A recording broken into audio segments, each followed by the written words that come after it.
equals does your device need fixing? We offer a free diagnosis. We pick up and deliver right to your door, no calls or travel needed. We send you a quote before repairing, and only go ahead if you approve it. Easy, transparent, and professional. Link in description. Welcome back to our series on the Dyson SV12. In this second part, we'll continue with the motor replacement process. Ensure you have the following tools ready: a T15 torque screwdriver, a flathead screwdriver, and a soft brush for cleaning. First, let's recap what we did in part 1. We removed the outer casing and disconnected the battery. Now, we'll focus on the motor itself. Start by locating the screws that secure the motor assembly. There are 4 T15 screws that need to be removed. Use your T15 screwdriver to carefully unscrew them, placing them in a safe location to avoid losing them. Once the screws are out, gently lift the motor assembly from its housing. Be cautious of any wires connected to the motor. You don't want to damage them. If you find it difficult to lift, check for any additional screws that may have been overlooked. Now, let's take a moment to clean the internal components. Use your soft brush to remove any dust or debris that may have accumulated inside the vacuum. This is crucial for maintaining optimal performance. If you reckon this is too hard, remember we offer pickup and delivery at your home, so you don't have to worry about transporting your vacuum.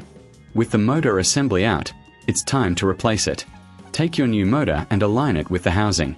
Ensure that the wires are positioned correctly and not pinched. Once aligned, gently press it into place. Next, we'll reattach the screws. Using your T15 screwdriver, secure the motor assembly with the screws you previously removed. Make sure they are tightened adequately, but be careful not to over-tighten, as this could damage the motor. After securing the motor, it's time to reconnect the battery. Align the battery with its connectors and press down firmly until you hear a click.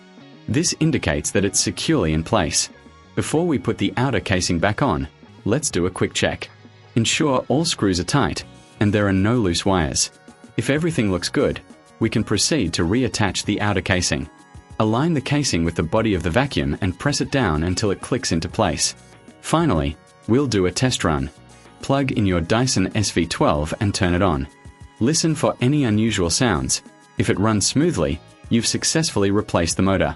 If you encounter any issues or prefer professional assistance, remember we provide a quote before repair, ensuring you know the costs upfront. Plus, with no calls and no travel, our service is designed to be hassle-free.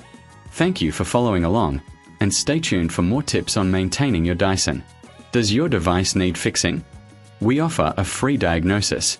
We pick up and deliver right to your door, no calls or travel needed. We send you a quote before repairing, and only go ahead if you approve it. Easy, transparent, and professional. Link in description.